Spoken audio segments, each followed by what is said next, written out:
ஐயோ! ஐயோ! என்னங்க சொல்றது? போங்க. செம்ம காமெடிங்க. அது இது அப்படிங்கிற நிகழ்ச்சி.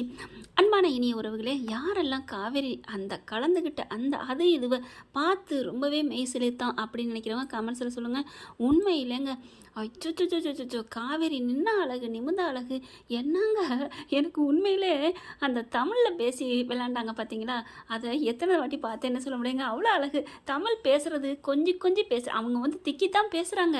திக்கினா அதாவது நிறுத்தி நிதானமாக ஆங்கிலம் கலக்காமல் பேசணும் இல்லையா? அதுலேயும் கேள்விக்கு மாறா பதில் வேற சொல்லணும். அதில் அவங்க தித்தி தித்தி பேசுனது உண்மையிலே நல்லா ரசிக்கும்படி இருந்துச்சு. காவேரினாலே ஒரு கலாட்டா தாங்க. மகாநதியில் அவங்களோட இயற்கையான குணத்தை தான் அவங்கள காமிச்சிருக்காங்க அப்படின்னு தான் தோணுது. என்னம்மா அதை வின் பண்ண கையோட அப்படி மக்கப்பா நான் ஜெயிச்சிட்டேனா ஐயோ ஐயோன்னு என்னப்பா என்ன நீங்கள் தமிழில் பேசுனது ஒரு பெருமையா அப்படிங்கிற மாதிரி மக்காப்பாவும் நல்லா செம்ம ஈடு கொடுத்து பேச செம்மங்க. ஃபஸ்ட்டு என்ட்ரியை பார்த்தீங்கன்னா 4 பேருமே நாங்கள் வேறு டான்ஸ் ப்ரிப்பேர் பண்ணி வந்தோம் அப்படின்னு சொல்லி ஆடினது அதை விட அல்டிமேட்னு சொல்லணுங்க. உண்மையிலே சூப்பராக இருந்துச்சு அப்படின்னு நினைக்கிறவங்க கமெண்ட் பாக்ஸில் உங்கள் கருத்தை தெரிவிச்சிருங்க ஃப்ரெண்ட்ஸ். தேங்க்யூ.